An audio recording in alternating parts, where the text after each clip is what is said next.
اسے ظلم کرنے سے روکو یا باز رکھو، یقیناً یہ اس کی مدد ہے۔ یعنی کہ ظالم کو اگر ہم روکتے ہیں ظلم کرنے سے، اس کو باز رکھتے ہیں، تو یہ جو ہے اس کی مدد ہوتی ہے۔ تو ظالم کی بھی مدد کرنی ہے اور مظلوم کی بھی کرنی ہے۔ اور دیکھیں یہ ہے ہمارے دین کی خوبصورتی، ہمیں ہمارا دین خود غرضی نہیں سکھاتا، بلکہ کیا سکھا رہا ہے کہ ظالم کی بھی اور مظلوم کی بھی، دونوں کی مدد کرنی ہے۔ اور دیکھیں پھر یہ بات بھی ہے کہ جو شخص جو ہے نا ہدایت کی دعوت دیتا ہے نا، تو ان تمام لوگوں کا اجر و ثواب جو اس کے ہدایت کی دعوت پہ جو ہے جو مان جاتے ہیں، تو ان کا اجر و ثواب اس انسان کو بھی ملتا ہے۔ اگر اس نے جو ہدایت کی دعوت دی اس کے مطابق دوسرے لوگ چل پڑے، عمل کرنے لگے، تو ان عمل کرنے والوں کا اجر و ثواب میں کوئی کمی نہیں ہوگی، اور اس شخص کو بھی جو ہے برابر کا ثواب ملے گا۔ لیکن جو شخص گمراہی دلالت کی دعوت دے تو اسے ان تمام لوگوں کے گناہوں کے برابر گناہ ہوگا جو اس کے مطابق عمل کریں گے، اور اس سے عمل کرنے والوں کے گناہوں میں کوئی کمی نہیں ہوگی۔ تو یہ بھی بات ہے۔ پھر آخر میں فرما دیا ان اللہ شدید العقاب، بے شک اللہ تعالیٰ سخت سزا والا ہے۔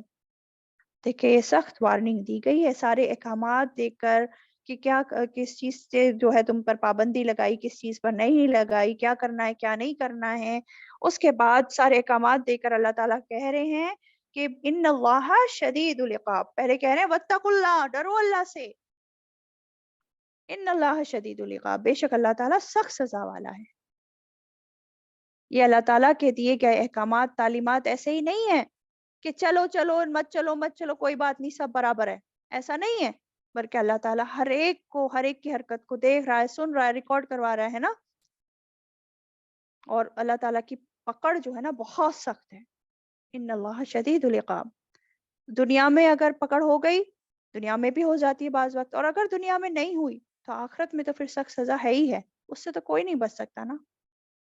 اس لیے انسان کو اللہ کا ڈر ہونا بہت ضروری ہے، تقوی اختیار کرو، واتقوا اللہ، احکامات کی پابندی کرو، جو بھی اللہ تعالیٰ نے قرآن مجید میں احکامات دیے ہیں، آپ صلی اللہ علیہ وسلم نے جو اپنی حدیث کے تھرو ہمیں بتائے ہیں ان کی پابندی کرو، اور گناہوں سے بچو، ہر طرح کے گناہوں سے، کیونکہ ان اللہ شدید العقاب، یہ بھی ہمیں یاد رکھنے کی بات ہے۔ صرف غفور الرحیم ہی یاد رکھتے ہیں ہم، یہ بھی یاد رکھیں ان اللہ شدید العقاب۔ چلے آج یہیں تک رکھتے ہیں، وآخر دعوانا ان الحمد للہ رب العالمین۔